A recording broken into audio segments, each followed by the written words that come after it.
Bom dia, pessoal, tudo bem? Como vocês estão? Espero que muito bem. Hoje, segunda-feira, dia 19 de maio de 2025, nós vamos para a 31ª parte do livro Jogo dos Deuses, do Cal Tekrib. Livro bacana demais, né? Tá rendendo bastante, então não perca. Se você não pegou desde o começo, volta lá, aproveita, né? Um conteúdo bem bacana. Antes da gente começar, como sempre, vou lembrar vocês, olha só, não perca, pessoal, material incrível, né? Todos os meus quadrinhos aqui, a gente tem 8 já, né? Esse é o combo. Com os últimos que eu lancei, o Prédio e o Lambo, para todas as idades, com trilha sonora no Spotify. Temos a trilogia do Aurora, Caos e Ômega, né? Falando sobre nova ordem mundial, tecnocracia, escatologia, transhumanismo, sobre tudo isso que você precisa entender e de uma forma muito divertida aqui, com ação, com uma trama incrível. Temos o Knock Me Out, que é um romance que se passa no mundo das artes marciais, homenagem aos filmes como Rock, Karate Kid. Né? Tem trilha sonora no Spotify também. Um Outro Dia, que é um drama sobrenatural, ganhei um prêmio do Ministério da Cultura com essa história incrível sobre as armadilhas que esperam jovens quando eles entram, né, na fase adulta, na faculdade, droga, sexo, doutrinação política, com um twist espiritual muito legal. E o Comunhão, que é um suspense com terror psicológico eletrizante, ação sem parar, sobre como você encarar o mal face a face e sobreviver, não perder a fé, não esmorecer, vencer o mal com o bem. Então todo esse material, todos os roteiros de cinema. Então você lê como se você estivesse vendo um filme. Se você gosta de filme, de seriado, você vai gostar disso aqui. Né? O pessoal chama de cinema gráfico, é realmente muito legal. Com as trilhas sonoras, então cria realmente a sensação de estar vendo um filme. Então, como você adquire diretamente comigo, não é por Amazon, Mercado Livre, não. É no meu site, filipefolgose.com. Assim eu mando para vocês com uma dedicatória, um autógrafo, quem quiser, obviamente, né? Ou também entrando em contato pelo Instagram. Eu vou deixar os links aqui embaixo na caixa de descrição, tá? Então, o meu site é fácil, é o meu nome, filipefolgose.com, e o meu Instagram também, você pode mandar um direct e eu explico direitinho como você recebe em qualquer estado do Brasil, outros países também. Então aqui embaixo eu deixo, além desses links, o do Odyssey, que é uma plataforma alternativa ao YouTube, e do Subscribestar para quem quiser se tornar apoiador do canal. Se você gosta do canal, quiser apoiar, é por lá, e eu agradeço todo mundo que apoia. Aproveitar e agradecer também muita gente que me mandou mensagem pelo meu aniversário. Muito obrigado, pessoal. Sei que muita gente que me segue também assiste aqui o canal, então agradeço de coração.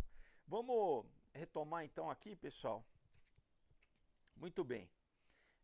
Então aqui a gente já está falando a respeito, né, o Cal Tekrib, sobre a questão da Agenda 21 das Nações Unidas, né, já preparando 21, que é o século 21, né, então já para né, quando teve a reunião lá no Rio, né, e a agenda para 2030, né, então ele estava falando assim, apesar, né, de a literatura após a reunião da ECO 92 no Rio, né, ela continuou a dirigir as pessoas, mesmo que na época ainda não se falasse tanto isso, né, muita gente ainda não entendia, achava, via com bons olhos, né, fala, poxa, que legal, estão trabalhando para proteger o planeta e tal, mas não estavam ainda entendendo qual era essa agenda, né, na verdade, de depopulação, de consumo totalitária, de censura, né.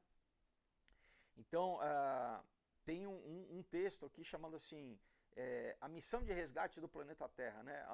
A edição jovem da Agenda 21 diz o seguinte, entre aspas, né? Escrito e ilustrado por crianças, para inspirar os jovens em todo o mundo, né? A agenda sugeria uma nova estrutura de governo para implementar propostas, né? Nós precisamos de uma nova forma, um novo caminho para governar todo o planeta, né? Então, olha só, né? Eles não são bobos, né? Já o que? Crianças, futuras gerações, né? Vamos doutrinar. E aí, né, segundo eles, para resolver esses problemas planetários, né? Então, tudo isso, né? Criar uma necessidade planetária, no sentido assim, só se nós se todos os países se unirem que a gente vai conseguir vencer essa ameaça planetária, né? Então, qual que é o propósito no final? Globalismo, né? Então, mas já, vamos dizer, incutindo na cabeça das crianças, né? Não, tem que dissolver os governos, não pode ter nacionalidade, né? Nacionalismo, não. É um planeta só, porque é um problema global, então nós só vamos conseguir resolver isso se for uma administração global, né? Um globalismo, né? Obviamente. Então, eles, vamos dizer, delinearam, né, um plano chamado a democracia global das crianças. Olha que bonito, né? Não, as crianças, né, e tal, usando, né, obviamente, o pretexto das crianças, vamos proteger as crianças, né? Então, espelhado no conceito soviético, né, essa tal democracia iria ser iniciada com conselhos locais em escolas públicas, né? E iria, enfim, mover a partir da escola, né, para o nível estadual, para o nível nacional e para o nível continental, né? E o estágio final seria um conselho internacional, né?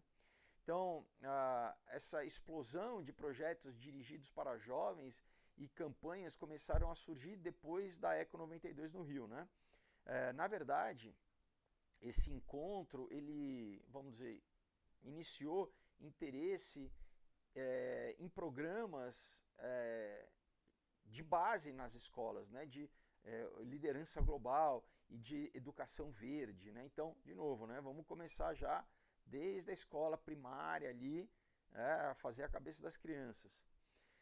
E na época o presidente da Agência Cultural Europeia, chamado Edgar Morin, ele disse para a Unesco que o novo papel da educação seria de o quê? Civilizar e unificar a Terra. A educação do futuro deverá ensinar ética do entendimento planetário e o surgimento da cidadania global para organizar a comunidade planetária.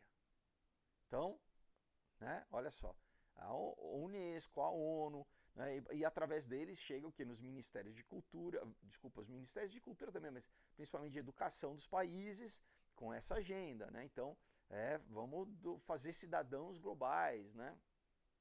Esquece amar a pátria, esquece amar o país, né? Então, o tal esse templo do homem, né? Essa ideia aí do Estado, né, como sendo um templo do homem, né, feito pelo homem, né, estava sendo o que? Pintado de verde. Aquilo que era uma ideologia, né, muito mais antiga, marxismo e tal, né, enfim, com uma lente bíblica, remonta Nabucodonosor, e remonta a Torre de Babel, né, remonta esse templo do homem. Agora o que? Estava sendo pintado de verde. Para o quê? Para apresentar e promover isso para a nova geração, né? Que para eles iriam estar representando a mãe natureza, né? Então, eles estavam o quê? Pegando o tal do reencantamento, né? De o quê? De reintroduzir um paganismo, mas agora na esfera política, social, comunitária, né? Ativismo, né? Ensinando os jovens a serem ativistas verdes, né? E papapá. Vamos. Então, a respeito de economia, né,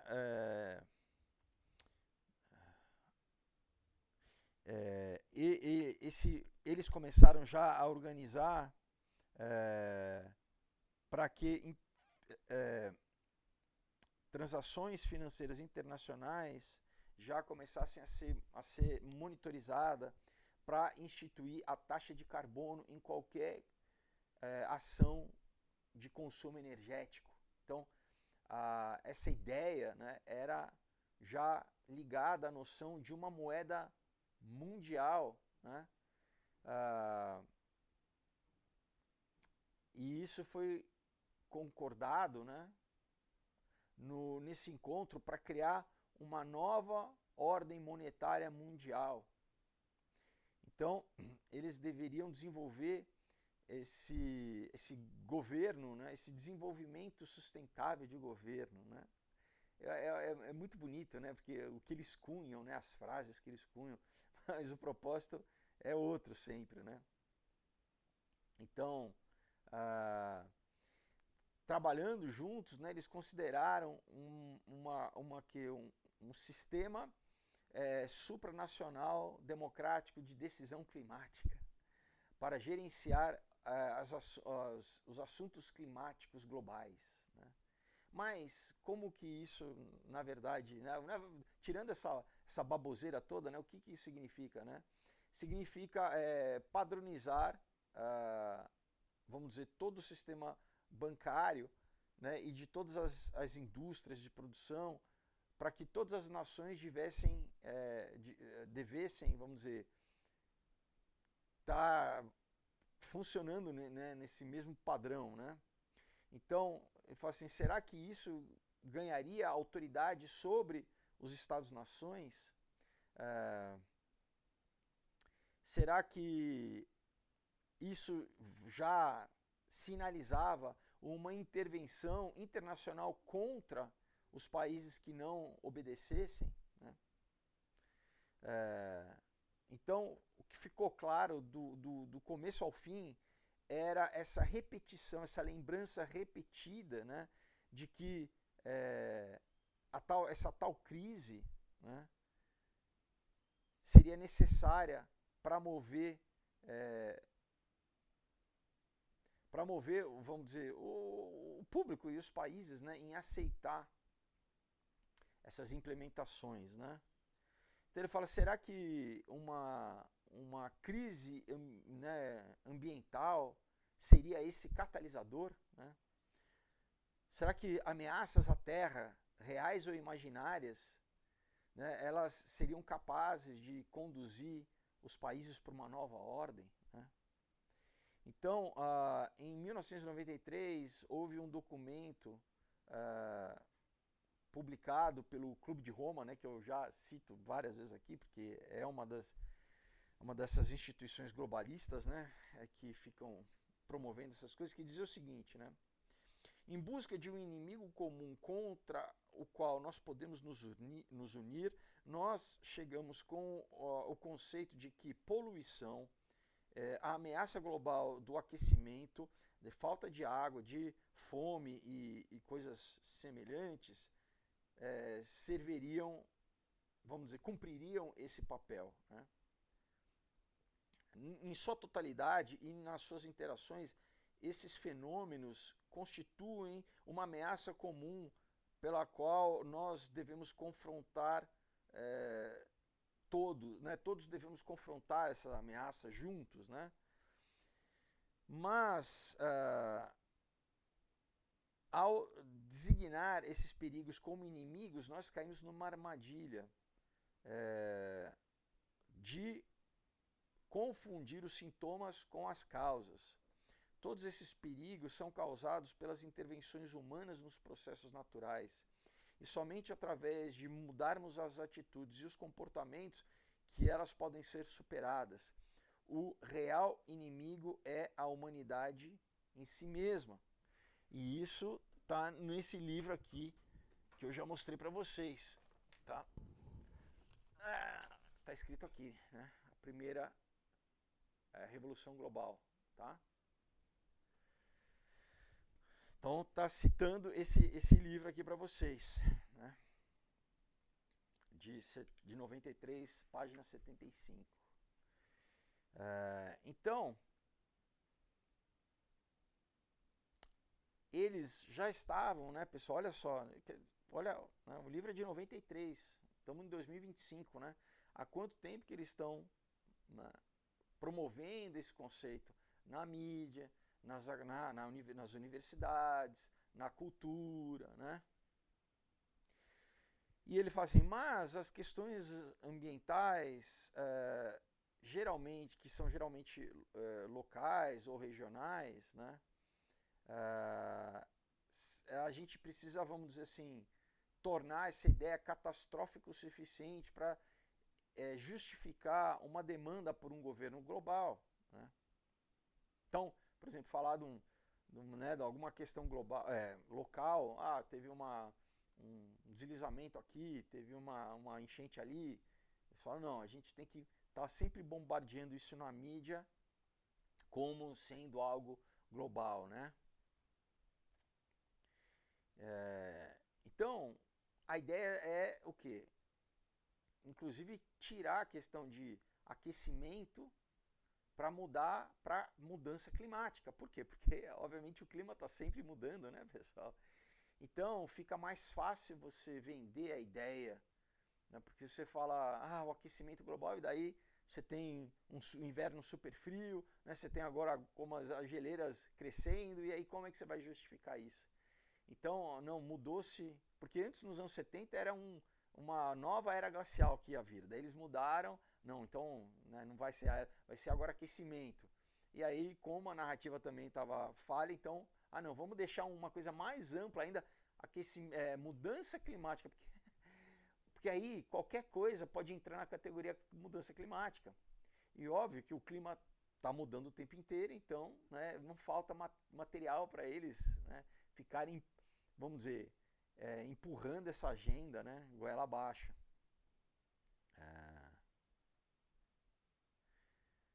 Enfim, então,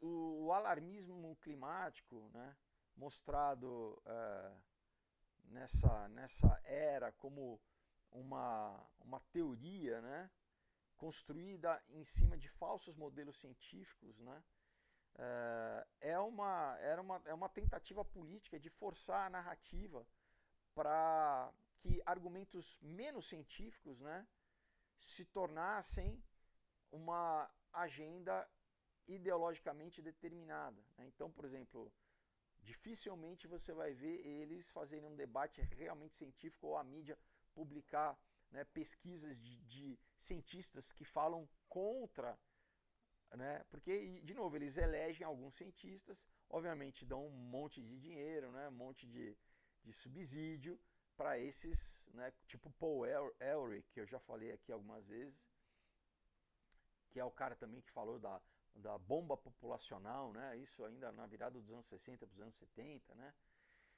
porque, de novo, eles tentam, qual que é o principal ponto-chave, é falar o seguinte, é a superpopulação que causa o aquecimento ou a mudança climática. Então, para nós resolvermos a mudança climática, a gente vai ter que promover a depopulação. E para promover a depopulação, só se a gente tiver um estado global, né? Porque assim vai ser implementado em todos os países simultaneamente, né? Esse controle de natalidade, a pegada de carbono, né? Reduzir. Então, vocês estão entendendo? É um cambalacho ali que uma coisa depende da outra, né? E aí eles chegam na questão assim, mas também, se a gente tivesse uma outra ameaça além da climática, se houvesse uma ameaça extraterrestre, né? Ele fala, né, o Cal Takerup fala, de uma forma inquestionável, o público tem sido preparado culturalmente para antecipar a chegada de uma raça avançada, né? Sendo eles inimigos alienígenas ou salvadores alienígenas que irão empurrar a humanidade em direção à unificação. A rica história de ficção científica, né, de literatura de ficção científica, né, e vários filmes sendo produzidos por Hollywood tem, vamos dizer, alimentado as imaginações e distorcido, né, a visão de mundo de multidões. Então ele cita aqui o Arthur C. Clarke, que eu já falei várias vezes aqui, no seu livro, né, O Fim da Infância, é um exemplo literário onde extraterrestres conhecidos como, né, os overlords, os senhores, né, eles se parecem como demônios medievais, né? E eles surgem nos céus, né? E através das Nações Unidas eles são reconhecidos como o ponto central de um mundo unificado, né? Olha que maravilha. Então, esses senhores eles iriam guiar a humanidade para a Era de Ouro, né? Para uma vigilância planetária que destruiria o crime, né? E aí o cristianismo desaparece como, como sendo né, um orvalho, e um amanhecer secular traz uma nova iluminação, né? A pobreza e as doenças basicamente desaparecem, a memória das guerras também some no passado, e tudo eventualmente vai ser absolvido na unidade cósmica. Essa é a narrativa do livro, e é uma narrativa que tem sido promovido, pessoal, né? Cada vez mais assim, né? E a humanidade ela será engolida na overmind, né? Que seria uma consciência viva se expandindo pelo universo. E esse é o ponto final da evolução. Então, eu já li bastante sobre da onde que essas ideias vêm, né? Por exemplo, já li o livro do Teilhard de Chardin para vocês aqui, o Ponto Ômega, né? Onde ele fala da noosfera. Tudo isso que para essa galera é o que antecipava a própria internet, né? Sendo essa malha, né, de comunicação global, como se fosse um cérebro global, que agora com inteligência artificial vai ganhar consciência, e a humanidade vai ter que ser absolvida dentro dessa malha, né? Nós vamos ser, vamos dizer, integrados a esse cérebro, então você vai deixar de ser um ser independente com a tua mente independente para você estar conectado nesse cérebro global, né? Então, vindo à Terra, né,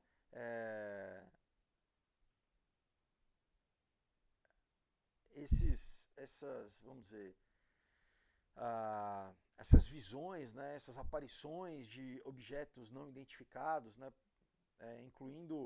sendo incluído, né, aparições para militares, né, para aviadores, para astronautas. Isso tem alimentado interesse no assunto, né? Rumores de que o governo irá fazer um reconhecimento a respeito do fenômeno dos OVNIs, né? Tem cada vez mais surgido, tem saído da mídia alternativa para a mídia oficial, vamos dizer assim, né? Então, será que a abertura total, né, a respeito disso, segundo, né, eles falam, iria provocar a humanidade o suficiente para iniciar um tipo de autoridade global? Aí o autor fala, provavelmente não, né? Talvez seria necessário algo mais dramático, como uma intervenção direta. Esse pensamento tem gerado novos campos de estudo, como por exemplo o do a política exo, né? Exo de externo, né? Então, exopolitics, né? Tipo, uma política interplanetária, né? Aonde iria haver vamos dizer, um aglutinamento da questão política, religiosa e de comportamento social, né? Existe vamos dizer, uma ansiedade cultural coletiva relativa a essa experiência, vamos dizer, de encontrar uma inteligência fora da nossa, né? E ele fala, a humanidade, vamos dizer, está sendo cada vez mais condicionada para querer esse contato, né? Sendo um contato, vamos dizer, pacífico de cooperação, ou mesmo sendo um contato hostil, né? O ex-presidente Ronald Reagan uma vez disse na ONU, né, numa reunião, eu já falei várias vezes aqui, né, no canal, dizendo assim, será que as espadas não podem ser transformadas em enxadas? E isso aqui ele está citando a profecia lá de Isaías, né? Olha só. Será que nós e todas as nações não podemos viver em paz? a nossa obsessão com antagonismos do momento, aonde nós geralmente esquecemos aquilo que nos une como membros da humanidade. Talvez somente se alguma ameaça de fora, universal, nos faça reconhecer a nossa ligação em comum. Eu ocasionalmente penso como rapidamente as nossas diferenças no mundo iriam desaparecer se nós estivéssemos deparados com uma ameaça alienígena vindo de outro mundo. Mesmo assim, eu pergunto a vocês, será que uma ameaça alienígena não está já entre nós? O que poderia ser mais alienígena do que aspirações universais das nossas pessoas, do que a guerra e a ameaça de guerra, né? Então, nos círculos aí da galera que gosta desse assunto, né? É muito conhecido esse discurso, isso, né, nos anos 80, né, quando o Reagan era presidente. Então, os comentários a respeito dessa tal ameaça alienígena do Reagan, né, são intrigantes, né? Mas tais especulações, elas oferecem pouquíssimo, vamos dizer, elas têm pouco valor pragmático, no sentido de como planejar esse governo global. Isso não diminui a hipótese extraterrestre, mas guerra, né, como o Reagan disse, é uma força em que eles podem usar de forma tangível imediatamente, né?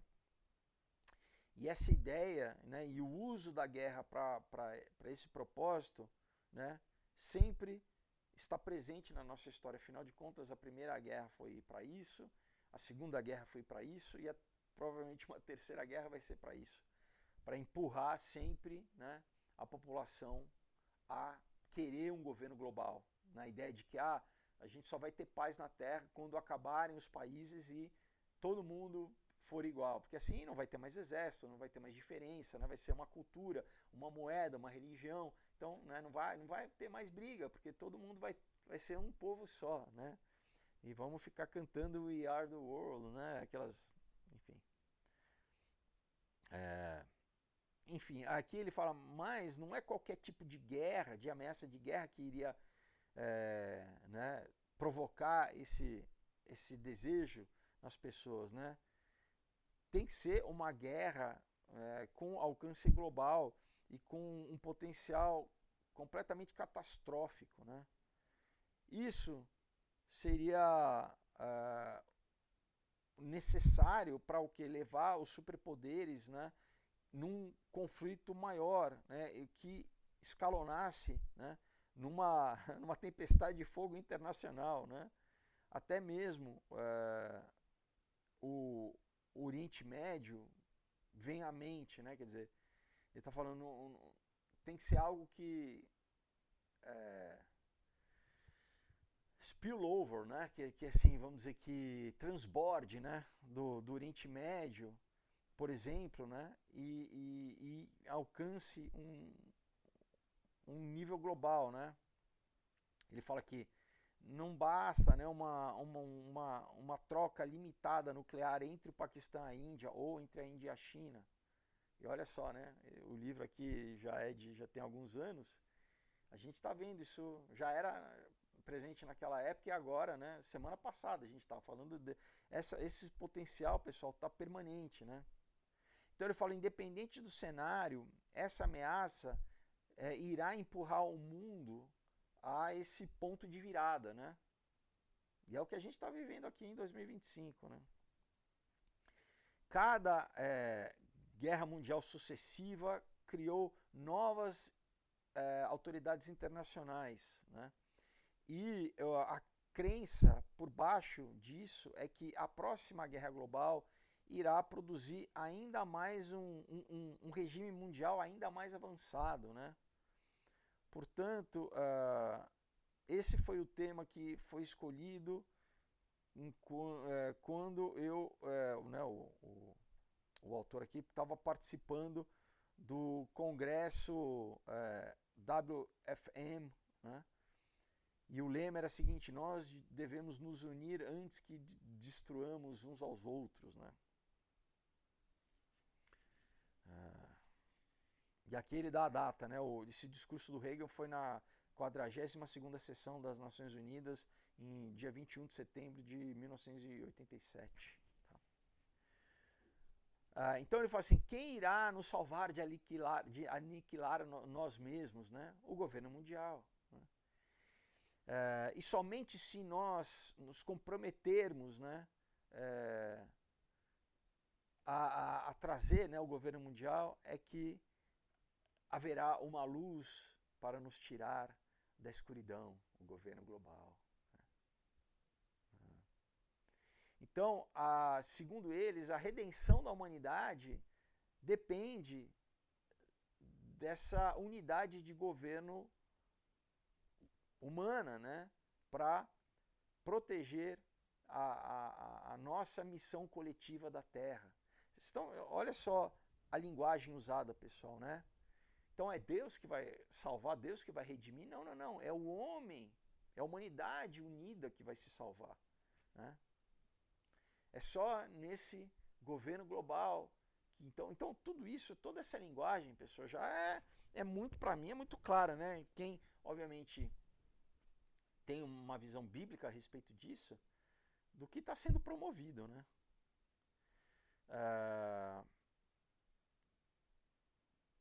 Então, o governo global, ele é uma manifestação política organizada desse ideal, né, desse ideal quase religioso, né, sendo sincero, né, de salvação. Né. Então ele fala: eu ouvi pessoalmente, né, federalistas mundiais descrever o seu grande trabalho em trazer o céu para a terra, ele, entre aspas, usando essas palavras, né, e vamos dizer, invocando o reino de Deus, né? Então ele fala, é interessante você ver esses promotores da nova ordem mundial usando esse tipo de linguagem, né? Então ele fala assim: mas peraí, que Deus será esse que eles estão falando? Esse reino de Deus, ele fala, será que é de Jesus Cristo, né? Que não exige nenhuma intervenção humana, de instituições humanas para construir um reino? Fala, né? Não, é um outro rei, né? O que politicamente, né, Deus teria necessidade, né? Então, quando eles fazem de invocar o céu na terra, né, é elevar o nosso status, o status um político humano, para um status de redentor, né? Ou basicamente dizer que, né, se elevar a Deus, né, falando que nós mesmos faremos a nossa própria redenção, né?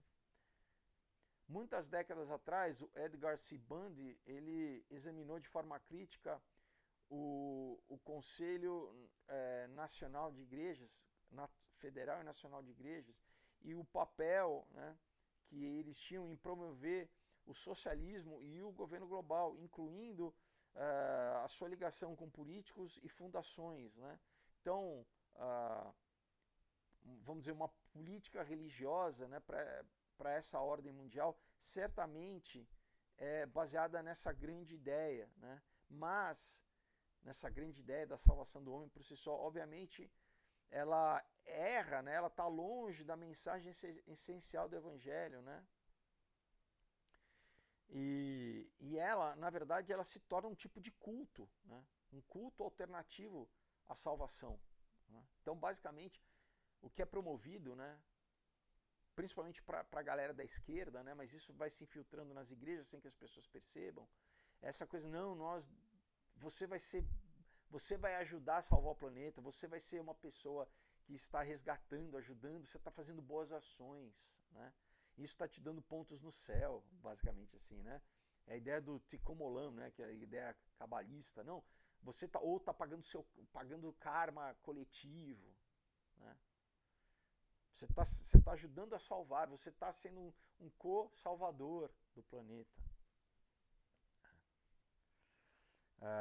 E o centro disso, né, é aquilo que, por exemplo, que o Bundy disse em 1960 e que ainda permanece verdadeiro nos dias de hoje, é o seguinte, né? Eles estão engajados numa campanha maciça para substituir o evangelho individual, né, de Jesus para uma grande máquina coletivista desenhada para fins políticos e econômicos.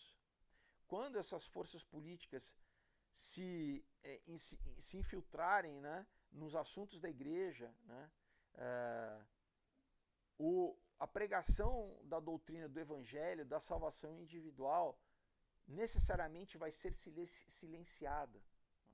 Então eles vão substituir, né, a pregação pura do evangelho, da Bíblia, que é o quê? Né? É Deus, a salvação individual, para o quê? Para uma salvação coletiva através de obras. Né? E a Bíblia diz que é o quê? A salvação vem por fé e não por obras, para que ninguém se glorie. Então, fazendo uma outra salvação. Olha, você vai ser um bom cidadão global, você vai estar obedecendo ao governo, você vai estar ajudando a salvar, né, o planeta. Vocês estão entendendo, pessoal, né? É basicamente não, é uma substituição de uma fé verdadeira por uma falsa fé, por uma série de comportamentos sociais que na verdade é uma religião, né, uma falsa religião.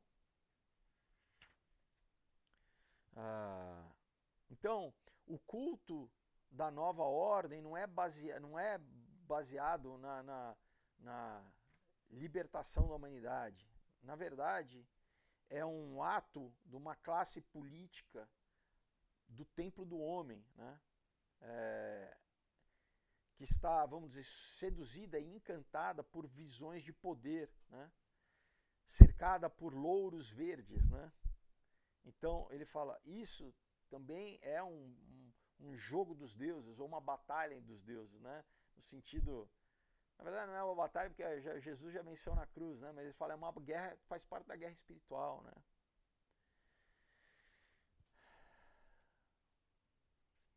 Então ele fala assim, na Conferência Global das Religiões para a Paz, uma coalizão de líderes da fé já tem publicado resoluções e recomendações desde o início de 1970. A Associação Internacional para a Liberdade Religiosa, uma das organizações ecumênicas mais antigas, tem construído redes, né, e promovido diálogo desde 1900, pessoal, desde a virada do século passado. Então, o Templo do Entendimento existe lá em Nova York, né, e é conhecido pela sua influência espiritual dentro das Nações Unidas. E o Conselho para o Parlamento das Religiões Mundiais, eles têm já tem preparado, né, um encontro histórico, né, que foi realizado em 1993, né, o tal do Parlamento das Religiões Mundiais.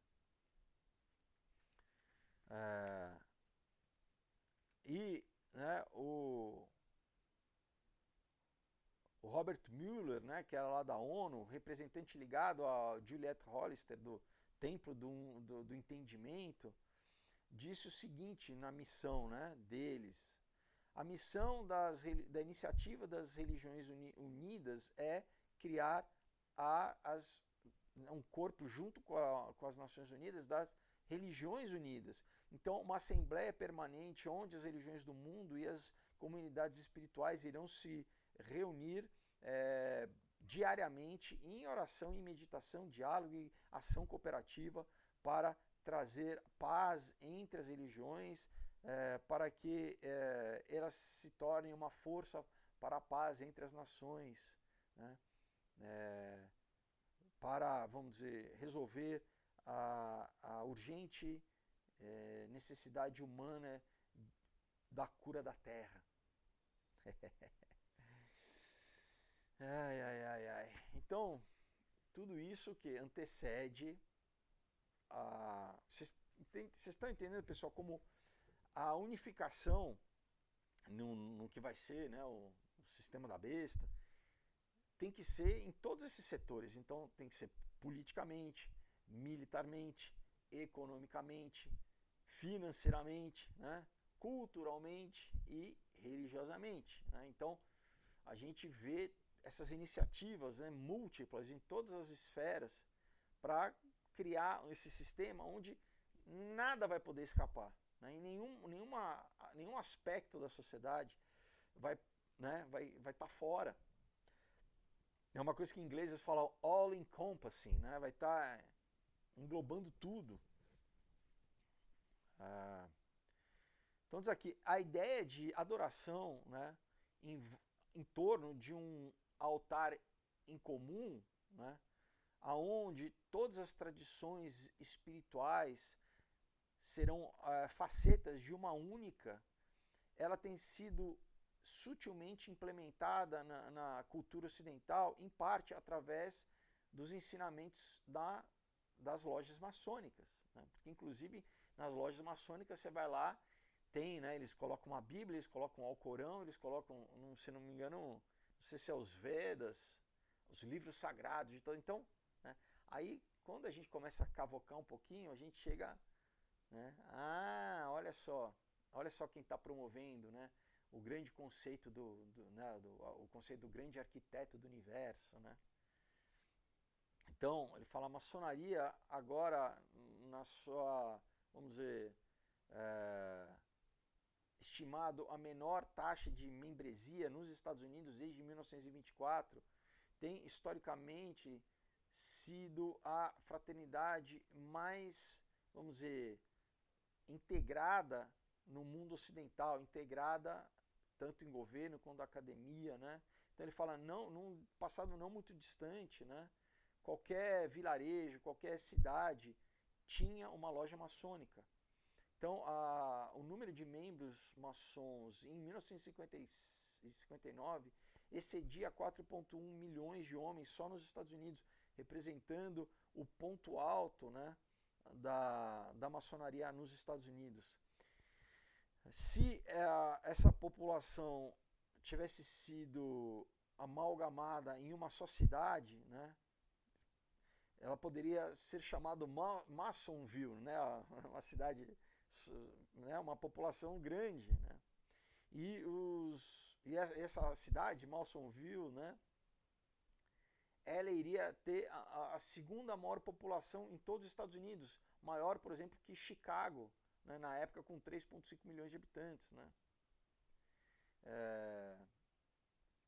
Ele fala, mas por que isso é importante? Porque a filosofia maçônica enfatiza princípios universalísticos, né, ou universais, e os pastores e os diáconos e os professores e os políticos e os juízes e os pais e filhos, eles estão saturados, né, na experiência maçônica, mesmo que não saibam os significados e as mensagens que estão por baixo dessa estrutura.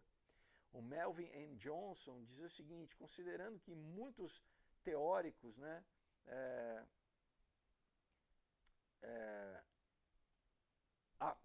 considerado por muitos acadêmicos sendo o maior americano maçom do século XX, ele reconhecia a dinâmica religiosa dentro da maçonaria, né?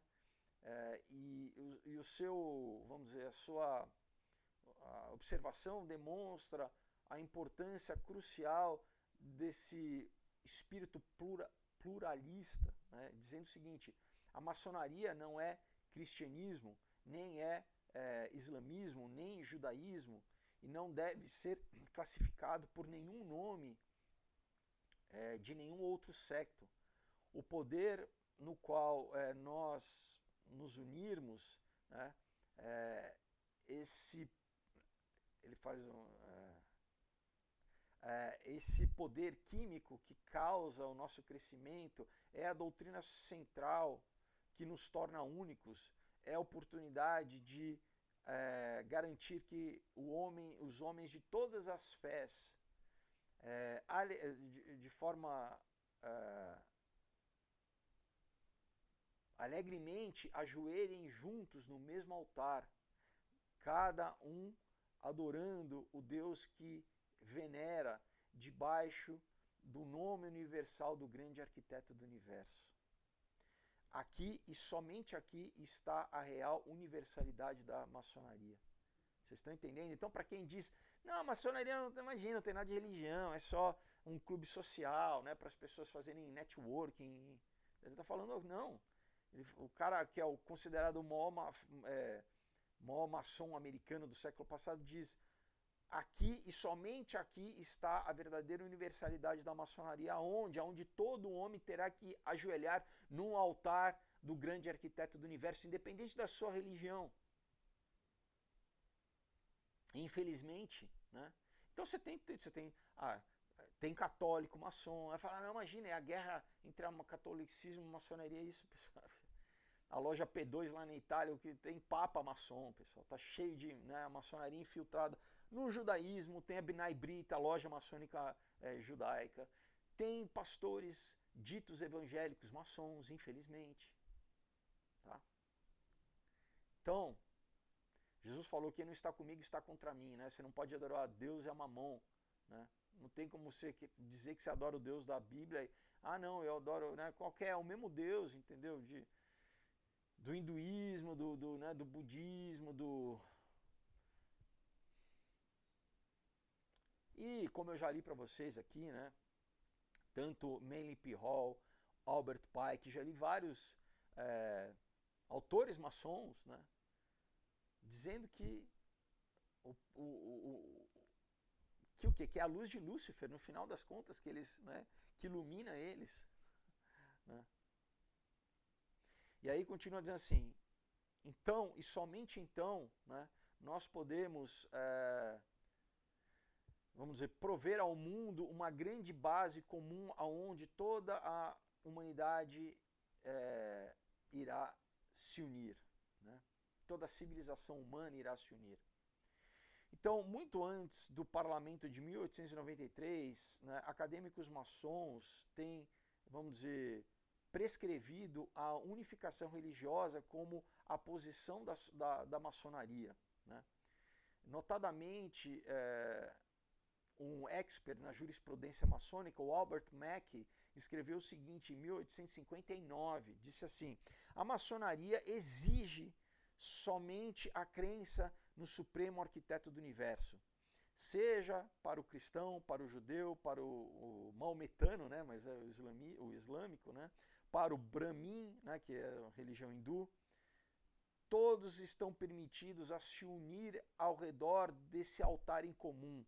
E a maçonaria se torna, na prática, bem como na teoria, universal. A verdade é que a maçonaria é indubitavelmente uma religião, uma instituição religiosa, e a sua religião é aquela da humanidade universal, onde todos os homens concordam. Então, de novo, para quem, né, não, imagina, a maçonaria não é religiosa. Então, você tem o Albert Mackey aqui, mais uma sumidade maçônica, né, dizendo categoricamente que a maçonaria é, sem dúvida, uma instituição religiosa e que o propósito é isso, né, é criar uma religião universal onde todos os homens se adorem num altar em comum. Isso, pessoal, já é a marca, é o sistema da besta, é o que só vai sair da maçonaria, que tem saído através de instituições, né, como a ONU, né, como que onde está cheio de maçom, né, para criar essa infraestrutura. Então, e se você não quiser, fala, não, eu tudo bem, eu respeito, mas eu quero continuar cristão, você vai ser o quê? Perseguido, você vai ser, né? Não, você é intolerante, olha só, tá todo mundo aceitando, por que você quer ser diferente? Né? Todo mundo aqui está aceitando, né, o ecumenismo, esse movimento, você não quer unir toda a humanidade, olha, né? Olha como vai ser o discurso. Você é intolerante, né?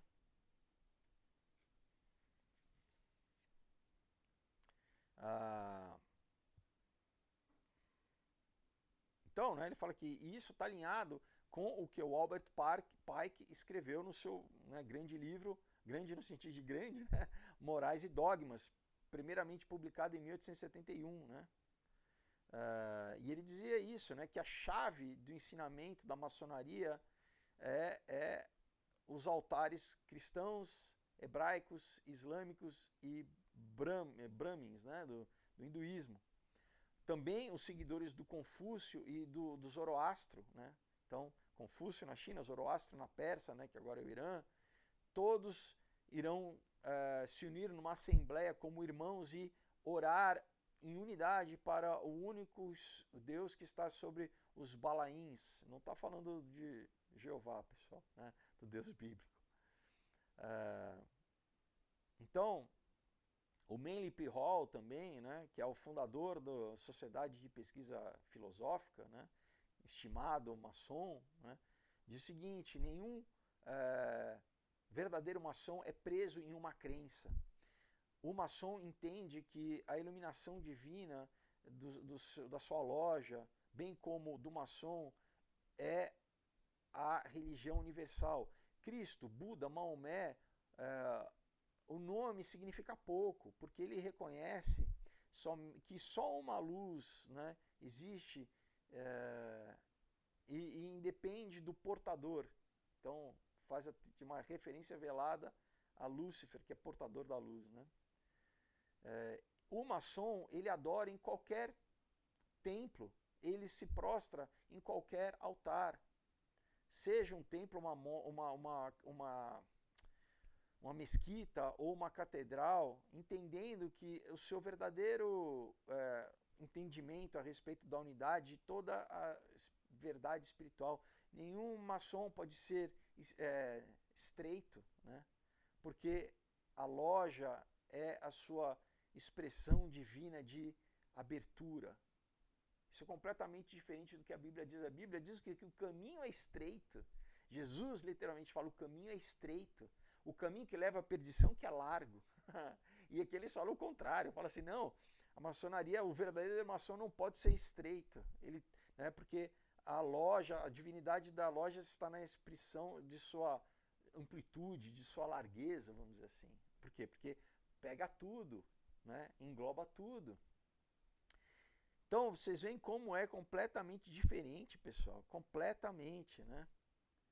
Então, cita outro aqui, o Henry C. Clausen, né, que era o grande comandante soberano do rito escocês, que pregava os laços místicos de todas as fés, dizendo assim: o Deus Supremo tem sido conhecido por vários nomes e por várias raças. Os sumérios, os egípcios, os médios, os persas, os cabalistas hebraicos, os druidas, os nórdicos, os brahmans, os islâmicos, os budistas, os índios americanos, todos acreditavam nesse Deus, esse supremo dominador, né, o criador do universo. Na sua crença havia um sistema de maçonaria operacional desde 6.000 anos atrás, e a mesma crença é mantida pela maçonaria atual, tá?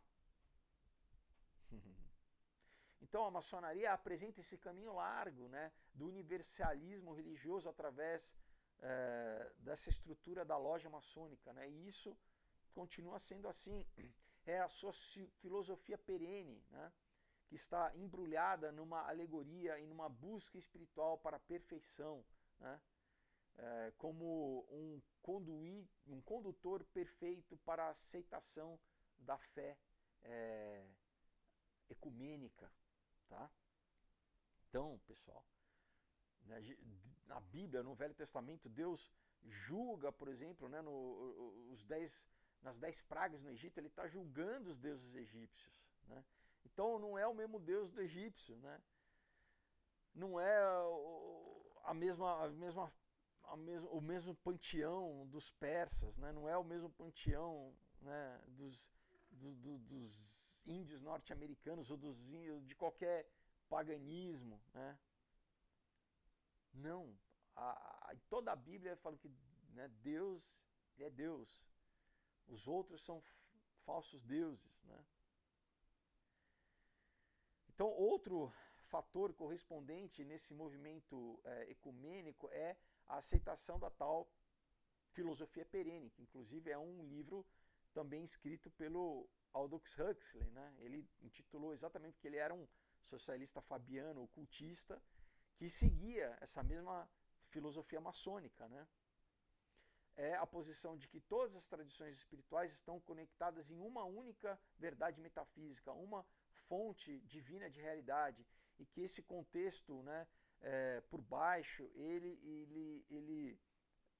todas as religiões estão baseadas nessas mesmas verdades, e que a nossa tentativa humana, e é a nossa tentativa humana de experienciar o infinito. Então, sim, vamos encerrar o vídeo aqui. O mundo espiritual é um só. A verdade é como que eles ensinam isso, né, para as pessoas. Então, sim, existem vários paralelos a respeito do mundo espiritual. O problema é sempre o quê? A negação do Deus Criador, o único Deus Criador. Então, não adianta falar assim, né, eu acredito no mundo sobrenatural, eu acredito que existem, né, que é mais do que a matéria, né? Isso não é um ponto de convergência suficiente para, por exemplo, um cristão e um cristão verdadeiro e um maçom, né? Não é suficiente falar assim, não, que eu acredito que existem, né, seres espirituais. Por quê? Porque a diferença é o quê? É que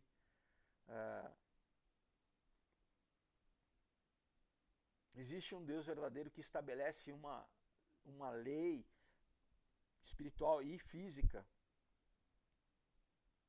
porque Ele é o Criador, né? E a vontade dele é boa, perfeita e agradável.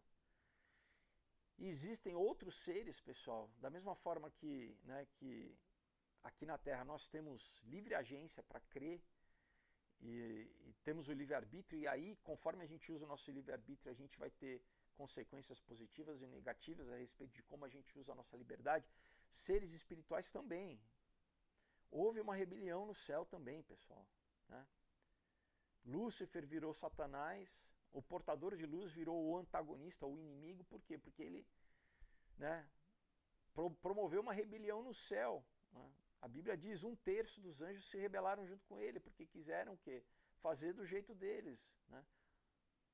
Começaram a duvidar da capacidade de Deus, quiseram ser Deus, né? Na verdade o pecado original de Lúcifer é o orgulho, né? Querer ser Deus.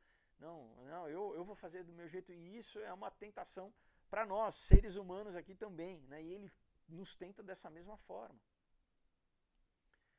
Não, eu não vou aceitar as limitações que me protegem da destruição, porque na verdade o que Deus impõe limite é para a nossa própria preservação, para o nosso próprio bem, igual um pai que, né, não deixa o filho chegar perto do precipício, né, né? Você está entendendo? Então depende do quê? De nós entendermos isso, né? E novamente Deus manifestado em Jesus Cristo para o quê? Para restabelecer a comunhão entre Deus, e por isso que Jesus fala, né? Eu sou o caminho, a verdade e a vida, e ninguém vem ao Pai se não for por mim.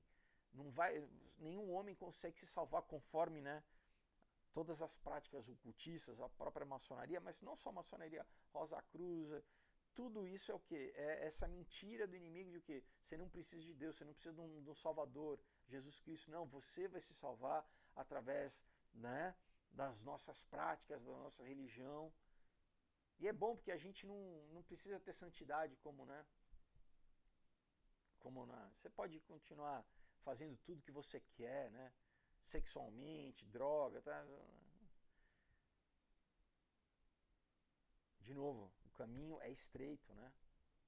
É só e é Jesus, porque é Deus.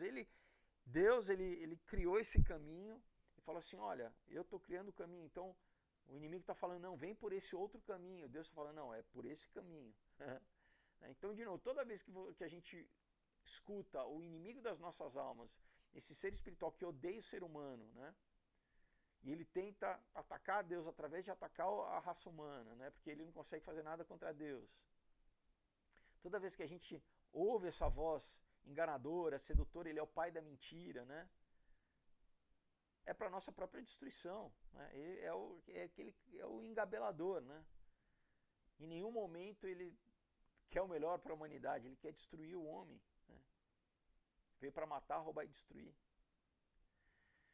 Então, hoje, né, a gente encerrando o nosso vídeo, se você entendeu-se, né, o livro levou você a questionar mais algumas coisas, entender e falar assim, não, né, ou eu escuto essa mensagem falsa que tudo pode, né, que todo, ou eu creio no Deus verdadeiro, né, e me entrego a Ele, tenho um relacionamento pessoal com Ele.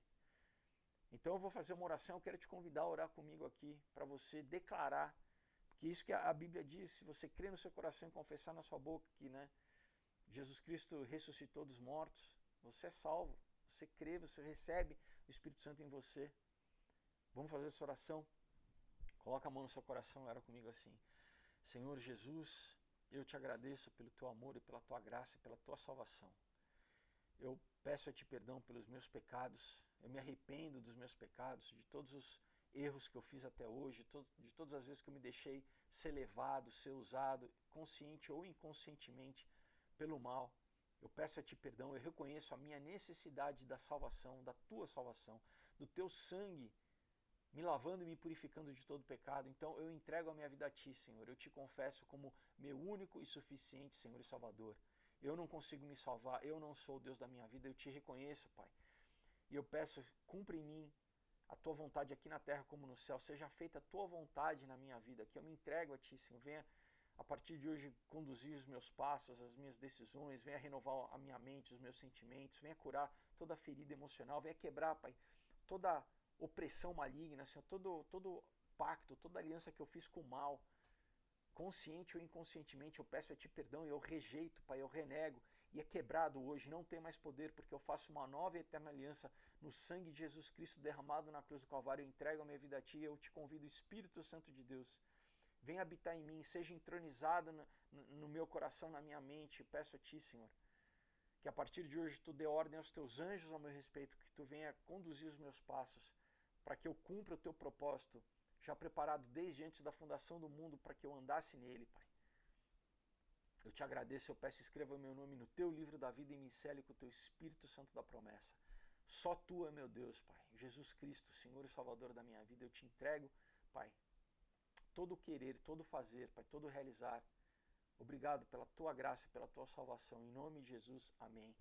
Glória a Deus, se você fez essa oração com fé, com sinceridade, a Bíblia testifica que agora você é uma nova criatura, as coisas velhas já passaram, eis que se fizeram novas, você foi resgatado do império das trevas e foi transportado para o reino do Filho do seu amor, Jesus Cristo. Compre uma Bíblia, passe a ler, passe a ter uma disciplina diária de leitura e de oração e busque uma igreja para você estar inserido no corpo de Cristo aqui na terra, uma igreja obviamente bíblica, né, que pregue o Evangelho, amém? Ore e peça ao Senhor que Ele te conduza a um lugar onde você vai crescer na graça e no conhecimento de Deus. Amém? Glória a Deus, pessoal. Então a gente encerra o nosso vídeo. Novamente, lembra vocês dos quadrinhos. Não percam, entre em contato. Realmente vale a pena, pessoal. E é um presentaço também, presente diferente se você quiser dar para alguém. Horas e horas de leitura, né? O pessoal lê, relê, criança, então, principalmente, né? Tem mãe que me manda mensagem e fala: meu filho já leu 9 vezes. Mandou uma mensagem outro dia. Leu 9 vezes, né? Então é isso, estimular a leitura também, e para adulto também, que, né, não é só criança que não está lendo, muito adulto que também não está lendo, né? Então vale a pena demais, tá bom? A gente encerra o nosso vídeo, até quinta-feira, Deus abençoe, uma excelente semana para vocês, tchau!